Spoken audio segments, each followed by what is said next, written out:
I don't know what to say. Hi everyone, it's me, Grant, the movie and TV guy. Hello, how you doing? We're gonna talk about a movie, but first I have a little bit of an announcement. So, I almost want to do a separate video about this, but I didn't want to kind of add fuel to the fire. We're not gonna watch Licorice Pizza on Sunday. We would have, except my theater dropped it last minute. So we will do our Journal for Jordan review Sunday, but unfortunately we will not have a Licorice Pizza review very likely in time for the best of and worst of list. Sorry. But we do have a movie review today and a movie review coming up, so movies and TV, so we do here, let's get started. And that review is of The Kingsman.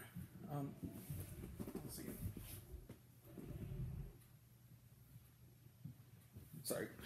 The Kingsman is directed and written by Matthew Vaughn, as was the previous two installments in this franchise. It is a prequel to Kingsman: The Secret Service and its sequel, Kingsman: The Golden Circle. It begins in the early 1900s. We meet a young fellow by the name of the Duke of Oxford. He is played by the terrific Ralph Fiennes.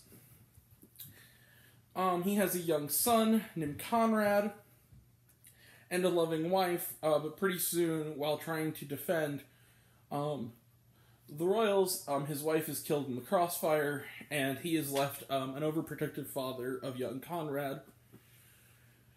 He lets him in on a little secret.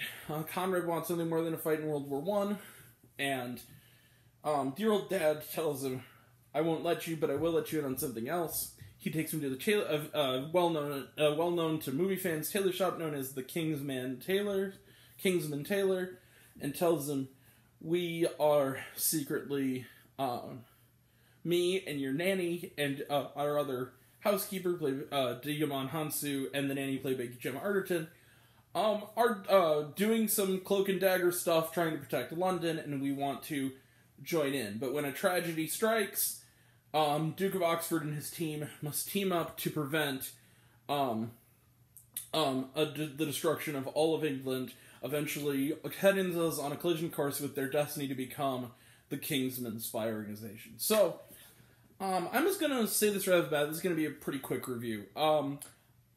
I thought this movie was alright,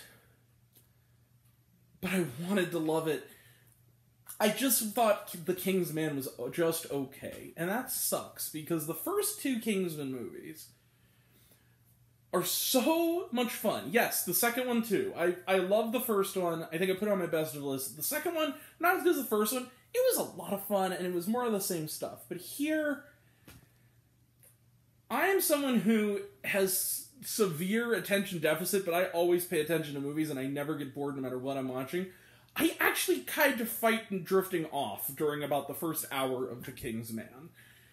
Then, like a woolly dervish, Rhys Ifans comes into the film as Rasputin, and oh my god, for about 30 minutes there, he's not in the movie a lot, but when he's in it, that Matthew Vaughn hyperkinetic energy that he went all the way back to Layer Cake and Kick-Ass and what have you in the first two Kingsmen is back, and then he exits the movie, and then for another hour, it's just more of that boring shit. And then finally, at a point where I'm sitting there going, when is this going to be a Kingsman movie again? When are we going to get the Matthew Vaughn? This is like the most lethargic Matthew Vaughn movie. And then finally, as I'm thinking that, the climax happens, and it becomes fun again for about 30 minutes. And then it's over. And I just felt like, man, I didn't care for the Conrad character. I thought he was kind of annoying. The actor, I'm sure, is a fine actor. It wasn't his fault, but he was just a poorly written character. He was bland at best and kind of petulant and irritating at worst, and a frustrating character. Despite this, I am going to give a modest recommendation to The Kingsman, and the reason why is because a few big reasons. First off, Ralph Fiennes is so good in this movie that I feel like he holds the entire movie on his shoulders. Also, Gemma Arterton is great in this movie. I've always kind of flown the flag for her. She's kind of been in a lot of shit, but when she's good in a movie, she's really good, and she's really good in here. Digimon Hansu is quite good. He's not given a lot to do, but he's quite good in it. They get some nice drop-ins from the likes of Stanley Tucci, Matthew Good, and Aaron Taylor-Johnson, which are always fun, but yeah, a nice little kick-ass reunion. It's kind of wasted on this movie, but I still think that's his best movie, for me, was Kick-Ass. I still love that movie. It's one of my favorite movies. This one, you know, I think this is probably his weakest film, and also that climax was really good, so let's count it out. So, 1 star for Ralph Fiennes, 1 star for Gemma Arterton, 1 star for Rhys Ifans for making his brief screen time as Rasputin really memorable and really weird. So there's 3 stars.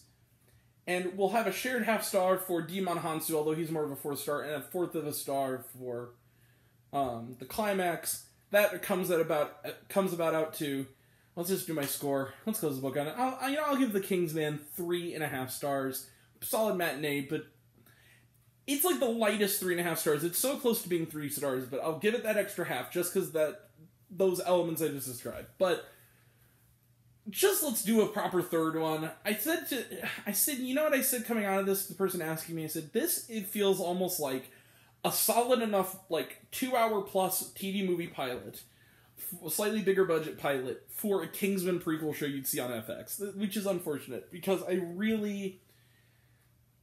let's just go back to Eggsy and Colin Firth. Like, let's just make a proper third Kingsman movie. We don't need to do this continuity anymore, even though they clearly want to. The Kingsman was a disappointment. I'll give it 3.5 stars, but it is a generous 3.5 stars. It is basically me kind of, and I almost am thinking about just taking it down to 3, but I'm going to keep it at 3.5. Just be generous, because the stuff that works in it really works. But the stuff that doesn't work really drags it down. Alright.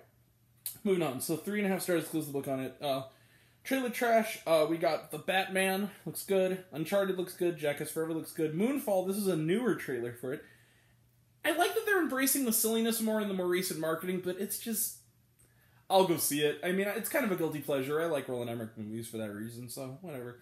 The 355, I'm looking forward to checking that out. I'm getting kind of sick of the trailer, though. Lightyear, also getting sick of it, seeing it all the time. Death on the Nile, which I forgot was coming out. Looks good. Let's address the elephant in the room. Yes, Armie Hammer is in the trailer because he's still in the movie. There's nothing they could do about it. I feel kind of bad about that. And was there Sharma? Yes, there was. There is a mid-credit scene that honestly is one of the more intriguing elements of the movie. That's all I'll say, but it's worth sticking around for if you've already seen the rest of the movie. Just wait a little bit and stay for the mid-credit. But there's nothing after. Alright, we'll be back in just a little bit, because I gotta get to my screening. I have a virtual screening for Come On, Come On. We'll be talking about that. Thursday we're talking in the documentary Beanie Mania. We are also talking, Thursday about The Matrix Resurrections. Also, later tonight we'll probably be talking Season 1 of Hawkeye, once I watch the finale. We will also be, Friday talking Don't Look Up. Sunday, only a drill for Jordan, unfortunately. But Monday we'll be talking 83. And then next week we will be talking about catch-up reviews on Titan, French Exit, and Lamb. Next Friday we'll be talking The Lost Daughter, and we'll be doing some form of the best of the year list to close out the year. And that'll all be next time. And until next time, I'm Grant, the movie and TV guy. I see it all, and I'm happy to share it with you. I love you all. I appreciate you all. I love you all. Classes missed. I love you 3000. Be kind to one another. If you like this video, give it a like if you want to. Give it a subscribe if you want to. Give it the bell. I don't know what it does that it's supposed to do. So I've been told. If you want for mail reviews, this and other fun stuff, you can check me out on Letterboxd.com at Grant, the movie and TV guy. Some of you already have, but even if you haven't, take care of yourself. Take care of your mental health. It's really important, and thank you all. Take care. See you soon. Bye.